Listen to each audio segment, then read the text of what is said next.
What's up, everybody? Hope everyone has just a beautiful day going on for them as I do today out here in North Carolina. Definitely nice to be able to work on the garage now that things have warmed up a little bit, although I'll admit I wouldn't mind for it to stay at this temperature forever because it's about to get too hot to handle here in the south. So shout out to any of you that work in garages without air conditioning because it's about to get pretty crazy. But so yeah, I've had a lot of requests since having the YouTube channel about the car. And one of those main requests is asking about the Oilless turbo. This guy right here. Compturbo Oilless turbo. This is a 2871S. They have air-cooled models, they have oil-cooled models, and then they have water-cooled models. So this right here is considered their water-cooled model, which means no oil runs through it. You do not need oil lines, and it simply uses water to keep it at its operating temperature, shared through your cooling system. Most people utilize the heater lines to utilize this, which I did as well. MR2 Spider has their heater lines right here, and they run, it makes for a really short connection there, and then obviously I used my radium expansion tank to run some lines directly into there to make sure that I'm getting that as cool as it needs to be. So let's see, I can show you some fittings. Right there, so you can see that water line fitting right there is basically going into a T that ends up running right up into my radium expansion tank, and also allows for that to all come down. Sorry, it's a little bit wet right there. I took off my neck just a second ago, and my filler neck, and accidentally squirted a little coolant everywhere. But anyway, so there's one side. The other side is very hard to see. But as you can see, there are no oil lines coming off of there. In fact, there's this little guy right there, which is known as a Zerk fitting. So Zerk fittings are what allows you to actually grease this bad boy up. So even though a Comp Oilless turbo does not have oil, it still needs something to allow the center section to be able to rotate at the high efficiency speeds that a turbo does, without it building up the heat of material that friction that ends up being inside of that area. In fact, one of Compturbo's claims, as far as I'm aware of, is the fact that they can have much tighter tolerances due to how their grease works. So let's talk about that. Grease versus oil. What does that mean? Well, we've already discussed that it means that you don't need oil lines, which means you don't need a drain line, which means you don't need this to be in a particular orientation to be able to drain properly to your turbo, which is why when most people see the fact that my air intake is faced upright, or air inlet is faced upright, they're like, hey, I hate to tell you, buddy, but you did it wrong. You can't have your turbo like that. It won't drain properly, right? So it doesn't need to drain. It's all self-contained oiling system, or in this case, a grease system. So to work that Zerk fitting, you need a grease gun, just like this, with a Zerk attachment on it, right? And basically you put that attachment on the end, pump, and that fills it up with grease. That grease basically lasts for as long as it can hold inside of that, and then basically just disintegrates and ends up going out the exhaust, if I'm kind of saying that properly. I believe that should be the case. Kind of just disintegrates and then ends up going out the turbo as waste. So essentially you pump it up full of grease, and that allows it to keep its maintaining lack of friction to be able to spool up as quickly as it does because of their super tight tolerances, not needing oil to pass through it. So boom, you've got the lack of need of orientation, meaning you can orientate it in any direction that you want to work for any system. As you can see for mine, it was very important in making sure to keep the cold side extremely short. All I have is maybe 3 inches of piping right here, my intercooler, and just literally an elbow there going in. So I mean, as far as turbo systems go, this is nearly as short as you can get it without putting the turbo straight to the throttle body and then running like meth or something like that as your cooling solution. But I didn't want to run just simply an alternative fuel or another injector just to simply make sure that it's staying cool. I wanted to make sure that I had a hard, fast system to make sure that it stays cool. So, in case any of those fail. So yeah, as you can see here, I don't have a lot of room for a filter because I'm running this strut bar. But at the same time, I was able to utilize a turbo guard screen. So these mesh screens, they work really well. Some people run a lot larger of a mesh than this, which I don't necessarily understand. I believe this is the finest mesh that they offer, and it's what I would suggest. I mean, you got to think you're trying to prevent particulates from getting into your turbo, ruining your turbo, thus ruining your engine. So, I mean, this is pretty important. For those of us so used to running a nice, large K&N filter or something like that, and have been conditioned to know that, hey, you don't want any junk inside of your engine at all, it seems a little crazy to run a mesh screen like this, I will admit. But I do also have a secondary option for that, and the reason why I discuss that is because it's very important. If you are driving in the rain, racing in the rain, anything like that, excuse me, I should have had this prepared, then you need an alternate form of protection than just simply this screen, right? Most of the time we would have a large air filter, and that air filter would prevent water from getting into it, and or that air filter would be, hidden in a corner somewhere where there isn't the availability for water to get up from the bottom or to get up from the top. Well, unfortunately in my situation here, I've got several large louvers up here without any water catch system, which means if I drive in the rain, we're obviously going to get water down in that turbo. And this guy right here, although is a great form of preventing rocks, larger particulate from getting inside of your engine, is obviously not going to prevent water from getting through. So what do? Well, I found this bad boy right here. So this is kind of cool. No, it's not a lunch lady hat, right, to prevent hair from getting into food. This is a mesh screen that actually stretches over the top of a turbo guard filter and allows this to become waterproof. Well, relatively waterproof, right? It sheds water away from it. It has a water permeable layer. It still allows air to suck through, and I haven't seen any differences in the dyno, so usually I just run it all the time just in case, but really no need when it's not going to rain. This goes on top of there, stacks on top of there, and boom, now you don't have to worry about water sucking through, and you can still have your air inlet facing upward. So I think that answers a lot of the questions that most people would have. Number one, why do you have your turbo facing up? Well, one, because of the orientation that I want to be able to have to be able to get it in. I didn't want my inlet facing backwards because I didn't think that there was going to be cool air out there to capture.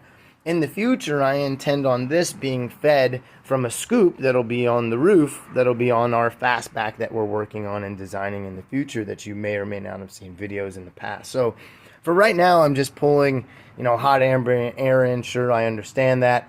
In the future, that will be connected to a system that'll give me fresh air and help that out better. Until then, mesh screen to protect it from rocks and other things, even though it is pointing up, it's not away from the, it is away from the road, so you're really not going to pick up road debris, right? And then secondary, this little sock mesh screen. I wish I knew the company that sold these. I just can't remember, or I would put it out there for you. But I'm sure if you look at Turbo Guard mesh screen cover, then you'll be able to find these things. Who knows? Maybe Turbo Guard's even selling them now. I have no idea. They're not like a sponsor or anything. They're just a good product. Same thing with compturbo. They're not a sponsor, although I would love for them to be. That turbo grease is a little expensive, at about 200 some bucks a pop. But yeah, they're not a sponsor. I just I got a good connection with them originally to be able to get a good deal on the turbo. I will admit to that. And now I'm sold on it. I absolutely love it. So let's talk about some more finer details about the turbo. So we talked about the cooling system. Water cools it, even though they have an air-cooled turbo, which basically, to my understanding, let me get down in here, replaces this center section right here. Instead of a water-cooled center section, it's an air-cooled center section. It looks to be a larger center section, in my opinion. I could be wrong about that. And has some fins that are also, going to allow for dissipation of heat and things like that. I'll be honest with you, I'm not sure how they get away with not cooling it with anything, you know, other than the turbo grease, but they must have some pretty great technology, and obviously they do, because this oilless turbo works phenomenal. I've really been enjoying it. Now, let's just, you know, so it's not just a parade fest of all the love with this turbo. I will say a few downsides. One, you will definitely grease it more than you think you will. Originally, I was assuming that I would be greasing it every oil change or so, but I definitely grease it maybe twice per oil change. And, you know, who knows? That could be due to several different things. I mean, one, obviously, if the turbo is getting too hot, it's going to go through the grease quicker, which was a problem I was having in the past. I had a cracked wastegate, a spot in my wastegate pipe, and that was causing some overheating, and that was making me go through grease like crazy quick at the very beginning. So if you get one of these turbos and you notice you're running through that grease quickly, that's definitely a sign that something else in the system is not going properly. Which I think, you know, maybe compturbo, if you're listening to this, could do something a little bit more on their websites of allowing some more troubleshooting guides to kind of help people understand these turbos a little bit more. Because I'll admit, I got into this situation not knowing a lot about the turbo, and thus led to me having to learn the hard way. Thankfully, not super hard, because these turbos are made to last. So even when I did run out of grease once, or at least what I assumed to be running out of grease once, I was still in good shape and nothing happened to the turbo. Turbo wasn't damaged. Just definitely great build quality. So let's talk about that. How would you know your turbo is out of grease? When do you know that you need to refill it? And how much should you refill it? Well, they definitely have guides for how many pumps that you need to fill it. And to be honest with you, I can't even remember what that is. I think it's like 5 to 7 pumps or something like that. But what I have learned is, in most turbos, you want a free spinning turbo. So I've left my turbo unpumped, and that's why I'm doing this video, is because it's now time for me to fill my little 28 71 turbo, right? So if I go to spin this, right, most would say, hey, yeah, that's spinning pretty good. You know, maybe it's a little bit held up. Most turbos you would want to spin a lot more than that. Well, I've actually realized that that is not the same with this turbo at all. In fact, properly greased up, again, because I need grease in it right now, so it is not properly greased up. Properly greased up, this should actually not spin that much at all. In fact, it should be difficult to spin. Now, let me explain the reason why. As this turbo heats up, the grease starts to fill in all the little finer spots, and since it's such a tight tolerance turbo, the grease is packed in there at the beginning, and when it starts to heat up, it loosens up, fills all those spots, and then starts to spin freely. It's amazing. I mean, I add a video at the end of this to show you that at the end of a drive, when I turn off this car, it is still spinning, and it still spins for nearly like a minute after I shut off the car, which is amazing. I mean, I obviously, I'm assuming most turbos would do that, but when you think about the fact that I'm telling you that when this car is not running, not at operating temperature, you shouldn't really be able to spin that at all. It should be so packed in there. It's amazing the fact that it's spinning for so long afterwards. It just goes to show how efficient these turbos are, and you know, how well they work, the concept and design. I mean, obviously there's not a lot of companies doing oilless turbos, so you know, there must be some downsides that other people have seen.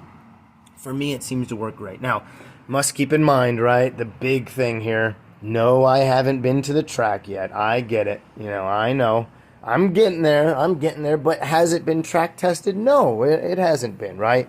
Now, I do have these hot days, right, to be able to test it, and I have gone for long, long drives, and they have been hard drives, right? And I've also done dyno testing and that sort of thing, and I know none of those things really equate to the heat that you would see on track, but I can definitely say that I think these turbos would hold up, and I think really the tell test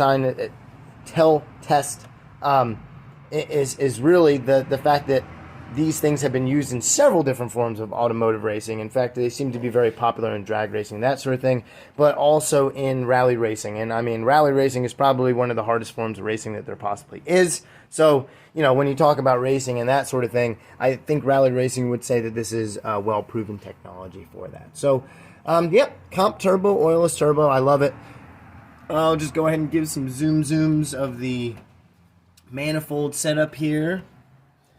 And then off also of the intercooler setup, everything should be good for around 600 horsepower. The motor is built for 600 horsepower, and the new transmission is built for 600 horsepower. Even that turbo should be able to handle 600 horsepower, although it would be on the small side at those numbers. Realistically, when I start racing, we're going to be looking at 400, 450 horsepower to race. Right now, we're tuned at about around 375 with Link, Jason at Link ECU's our tuner. So, you know, I don't think we'll need bigger turbo than that. I think it'll be perfect for our linear power. We were still seeing power at 9,500 RPMs with this, which is awesome. I mean, obviously the top end's built for that, full MWR top end. So, you know, I like the fact that we're still making power and it doesn't seem like the turbo's straining. So, all in all, you know, definitely happy with the setup. It's been working good. So what I'm going to do is I'm going to cut the video off. I've got no way of holding this and filming at the same time. I'm going to give a quick filling of the Zerk fitting, right? I'm going to basically take this bad boy right here, come around, right, and attach it onto there, right, onto that Zerk fitting, and I'm going to give it a few pumps. And once I'm done with a few pumps, I'm going to come back over here, and I'm going to check to see if it's tight, right? If it still spins, I'm going to come back, and I'm going to give it a few more pumps, all right? And we'll come back to a video and see how it works.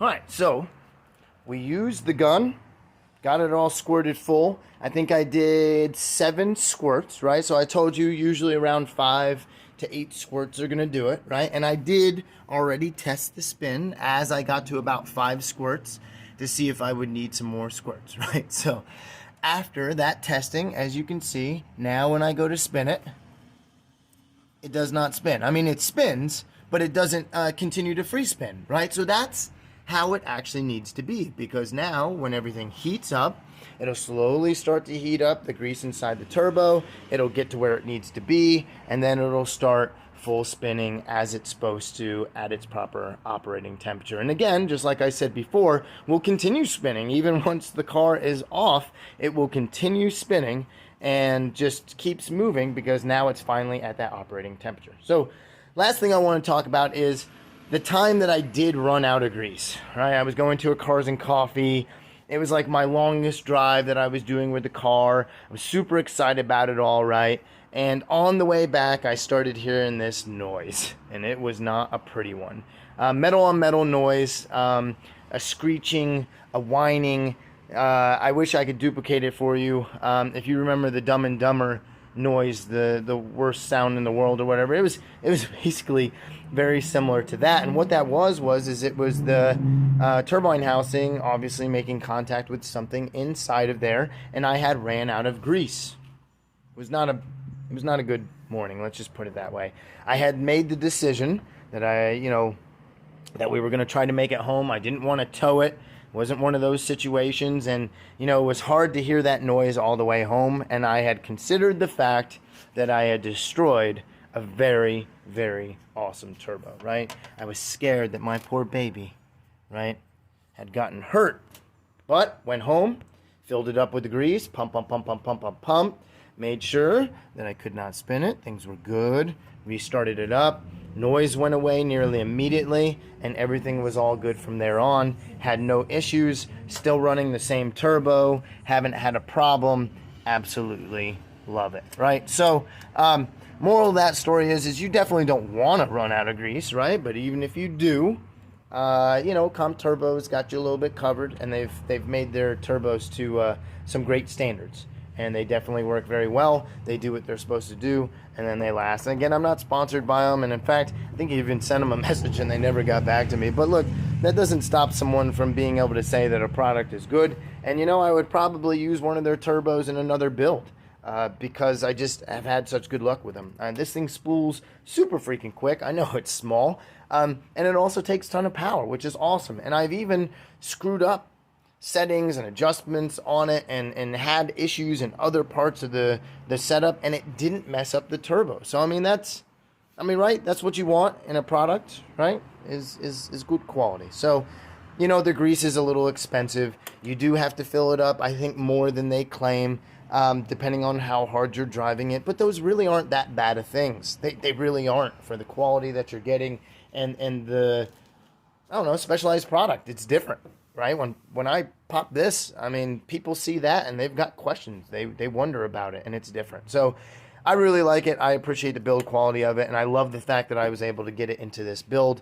I think the unique aspects of it definitely kind of, you know, make up for the fact that maybe it's just a simple 2ZZ turbo and an MR2, which is starting to become more and more popular. But I definitely, I like the turbo. I like the setup. And I think if I would have known the things that I gave you all in this video, that I would have also not made those mistakes. I would have gotten into the know-how and the information a lot quicker. And I would have been, you know, checking my housing more frequently, listening for that sound more frequently, making sure I'm pumping things correctly, making sure my water lines are hooked up correctly, making sure that I don't have any leaks anywhere else, causing some other problems or additional heat. All those things, you know, obviously make a big difference, you know, and have a bearing with how something will perform. So user error, you know, a lot of times has an impact on that sort of thing, and I definitely felt that a bit in this situation. But now that I'm here now, I am so absolutely glad that it's a compturbo setup, and I think it works so perfectly with the car. I really can't wait to get it out on the track and test out all these things. So if you have any more specific questions about the compturbo setup that I'm running, the exact size trims, all that sort of stuff, or just any downsides, upsides that you want to have, ask a question about, you know, obviously leave a comment, send me a message, that sort of thing. If you're on Instagram, feel free to send me a message there as well. You know, I want to get this information out there. Again, think it's a great company, cool product. I think it also works really well inside of like this chassis layout, right? Being able to get this, the cold side so stinking short, having the exhaust so stinking short, right? Makes for everything to be just a really great compact setup that allows for some really great power and extremely great responsiveness. So all in all, gotta say, pretty happy with it. And it, you know, produces some really great noises too. So I'll add a video again at the end of this of me kind of starting up the car, stopping the car. It's still spooling, so you can see that definitely is the case. And yeah, hopefully you enjoyed this video, and hopefully some of you take note of compturbo and maybe look at running a slightly different setup than what is the norm. So anyway, all in all, whether it's a compturbo, whether it's any turbo, whether it's NA, supercharger, whatever, you know the grand scheme of things. You need to get out there and get to work on your build. I wasn't going to work on this today. I wasn't, but I got out here. I got some work done on it, filled up the turbo, adjusted my throttle positioning, and filled up my coolant. You know, small little things. Just got to stay after it. Got to stay after it, right? All right. Have a good one.